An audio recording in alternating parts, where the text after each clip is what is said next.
whoever, there is somebody behind this, no? And whoever this person or these persons are, I do hope and pray that you would be able to have a clear control over these complainants. Kasi etong mga complainants na ito, alam namin, tinuturuan lamang kung ano yung isasabi nila. At at the end of the day, baka hindi na ito tutulungan ninyo, no? At of course, magsasabi na ito eventually ng totoo, no? And ma-unmask kayo. So kami naman mga abogado, alam namin na hindi yan totoo. Medyo matagal na akong abogado ni Pastor. And we would be forced to file appropriate cases against these fake witnesses.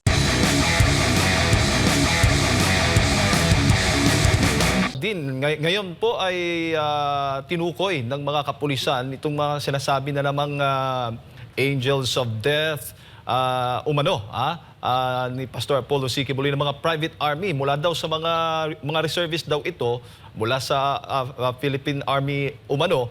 Ito mga tinutukoy nilang private army ng buting pastor. Ano po bang masasabi ninyo dito, Attorney?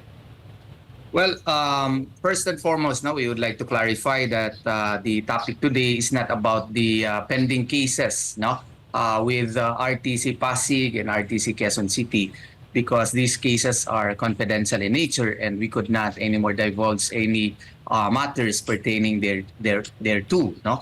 And itong latest accusations dito, we are forced to make a reply because if we will not do it, the people might think that we are guilty of these new charges against Pastor Apollo C. Quiboloy. Hindi po ito totoo, no? This is just part of the latest attacks against the good name and reputation of Pastor Apollo C. Quiboloy. We do not have any angels of death army, no? What we have is an army of prayer warriors, no? Composed of men and women of KOJC members, no, who pray daily, almost every hour pa nga yung devotional prayers nila, no, to the Lord Almighty, no. I do hope that the public will not believe these latest accusations against Pastor Apollo C. Quiboloy, no. We would like to point out na nag-surrender si Pastor to make an ultimate sacrifice so that the acts committed against its members will no longer continue. And indeed, wala na sila ngayon sa KOJC grounds. Pero maski na nag-surrender na, ngayon ay pinaparatangan pa ng maski ano-anong mga krimen, no? And I do hope and pray that sana tama na ito, no? Sobra na, and I hope and pray that only legitimate cases, if there are, no, would be filed without unnecessary publication, without unnecessary publicity. Opo, madagdag ko lang din, Attorney, dahil kung meron man talaga, kung totoo man itong sinasabi ng kapulisan na totoo itong may mga retired at mga active AFP personnel daw umano ang private army ni Pastor Apollo C. Quiboloy, ay nung panahon pa ng paglusob nila, 16 days yon dito sa loob ng KOJC Religious Compound, ay ginamit na itong mga sinasabi nilang private army para palisin yung mga kapulisan na 16 days nga na kumupkob dyan sa KOJC compound.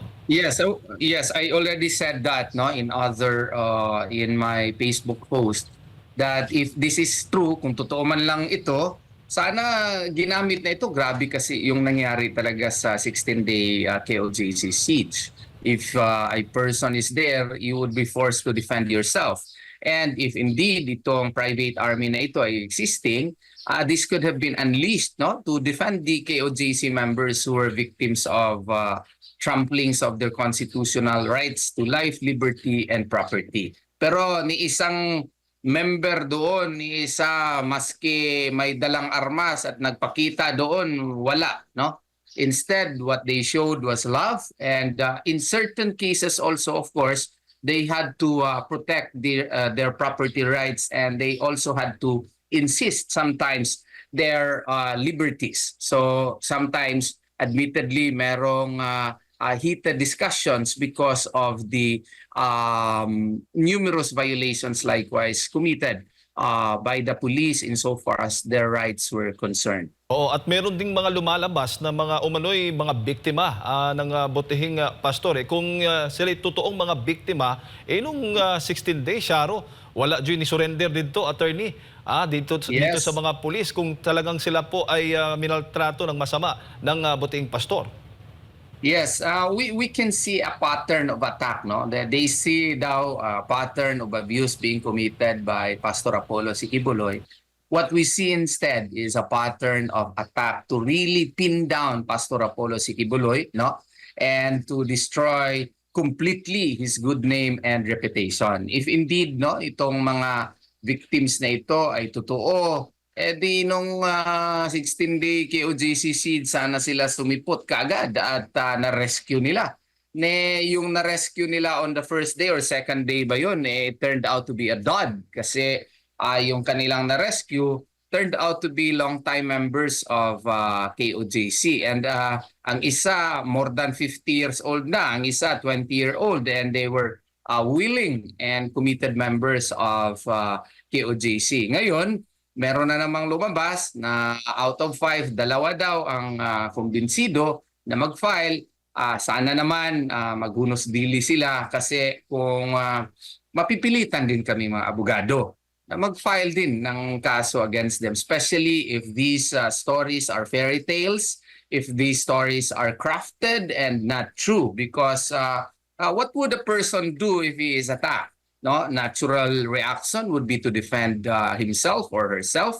So kami rin mga abogado, pag-aralan namin yung ginawang istorya at alam namin na hindi totoo, di siyempre magpa-file din kami ng kaso, no? Either libel or perjury, no? And I do hope and pray na yung pamilya ng complainant na ito will think twice. Kasi we will really be forced to defend the rights of Pastor Apollo Sikibuloy and file appropriate cases. Kasi alam namin na hindi po ito totoo. Ito lamang ay isang pattern of attack, no? Part ito sa pattern of attack against the good name and reputation of Pastor Apollo Sikibuloy.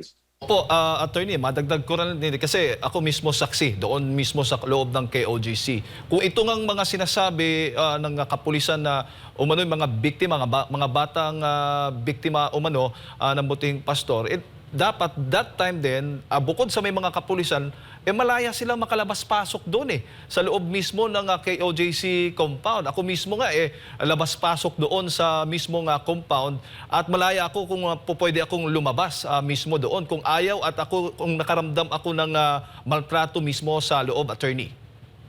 Yes, totoo ito. At saka sa kadami ng mga police that time, more than 3,000, at one time 4,000 and even 5,000, no? They could have immediately rescued these alleged minors who are alleged victims of Pastor Apollo Sikibuloy, but not even one was allegedly rescued or was in fact rescued, no? So this goes to show that there is somebody behind this, no? And whoever this person or these persons are, I do hope and pray that you would be able to have a clear control over these complainants. Kasi itong mga complainants na ito, alam namin, tinuturuan lamang kung ano yung isasabi nila. At at the end of the day, baka hindi na ito tutulungan ninyo, no? At of course, magsasabi na ito eventually ng totoo, no? And ma-unmask kayo. So kami naman mga abogado, alam namin na hindi yan totoo. Medyo matagal na akong abogado ni Pastor.